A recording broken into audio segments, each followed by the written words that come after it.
Hello বন্ধুরা, আজ একটি দুর্দান্ত রেসিপি নিয়ে হাজির হয়েছি।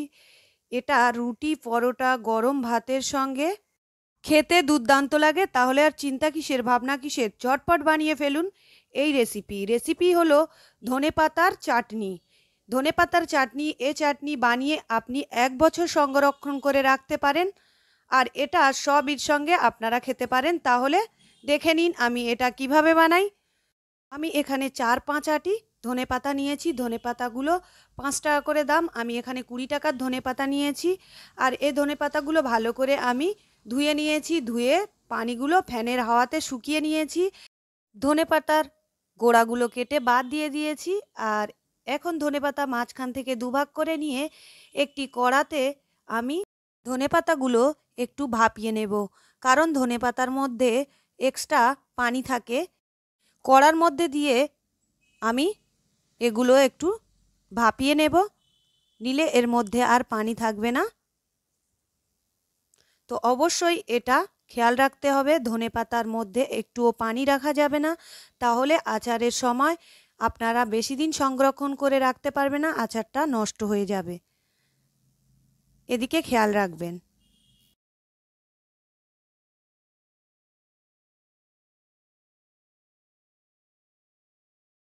ধনেপাতাগুলো ভাপিয়ে একদম শুকনো করে নিয়েছি। এর মধ্যে কোনো রকম পানি নেই। এটা আমি এখন ফ্যানের হাওয়াতে ঠান্ডা করে নেব। আর একটি পাত্রে আমি 100 গ্রাম তেঁতুল নিয়েছি। তেঁতুলের মধ্যে পানি দিয়ে এটা আমি হাত দিয়ে ভালো করে কচলে কচলে তেঁতুলের পাল্প বের করে নেব। পাল্পটা বের করে নিয়ে এর মধ্যে আমি কিছু মশলা অ্যাড করে দেব। এখানে আমি 1 চামচ লবণ দিয়েছি।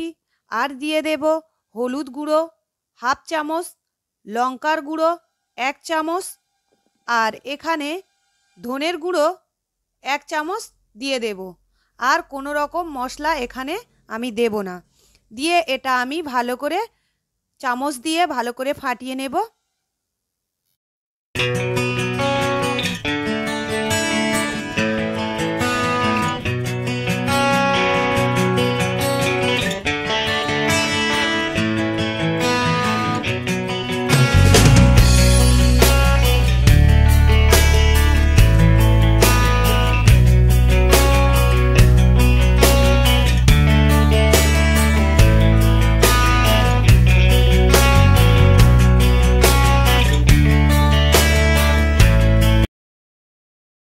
ফাটানো হয়ে গেছে। তেঁতুলের পাল্পটা একটা সাইডে রেখে দিলাম। এরপরে ঠান্ডা করে রাখা ধনেপাতাগুলো এখন একটি মিক্সিং জার নিয়ে নেব। মিক্সিং জারের মধ্যে দিয়ে এগুলো আমি পেস্ট বানিয়ে নেব।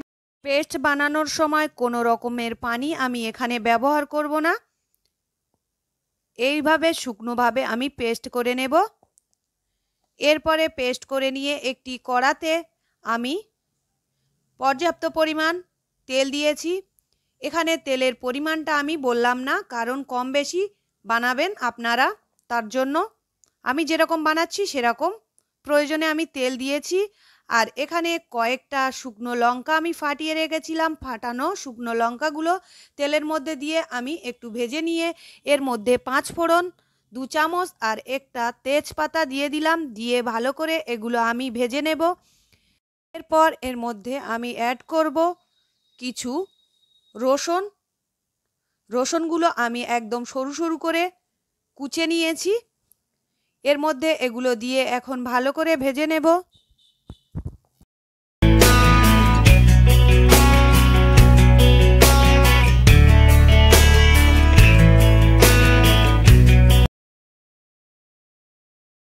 রসুনগুলো ভেজে যখন লাল লাল মতো হয়ে গেছে, এর মধ্যে আমি তেঁতুলের পাল্পগুলো দিয়ে দেব। এগুলো দেওয়ার পর আঁচটাকে একদম লো করে দিতে হবে। দিয়ে ভালো করে চামচ দিয়ে কিছুক্ষণ সময় নিয়ে এটা ভালো করে নাড়তে হবে।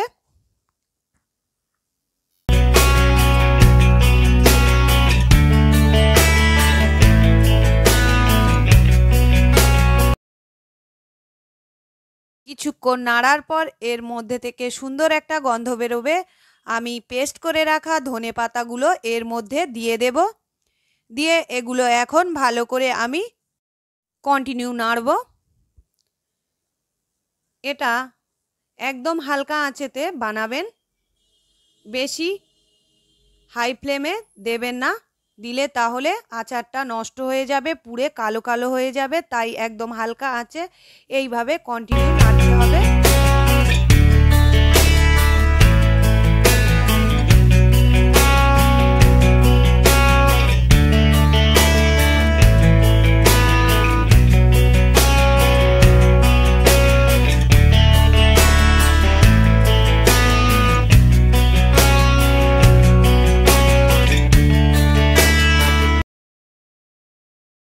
কন্টিনিউ নাড়তে নাড়তে এর কালারটা চেঞ্জ হয়ে গেছে।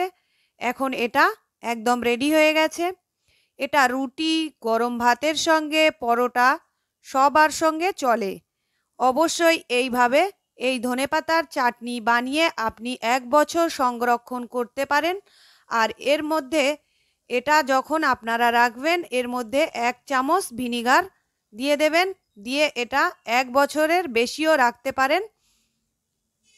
আমার রেসিপি ভালো লাগলে অবশ্যই লাইক, কমেন্ট, শেয়ার করবেন আর পাশে থাকা বেল আইকন প্রেস করবেন, সাবস্ক্রাইব করবেন, অল নোটিফিকেশান অন করবেন। আর প্রথম থেকে শেষ পর্যন্ত আমার ভিডিও দেখার জন্য অসংখ্য অসংখ্য ধন্যবাদ। ধনেপাতার চাটনির সঙ্গে তেঁতুলের একটা সুন্দর গন্ধ বের হচ্ছে। আর এটা তো আমি এখন লোভ সামলাতে পারছি না খাওয়ার জন্য।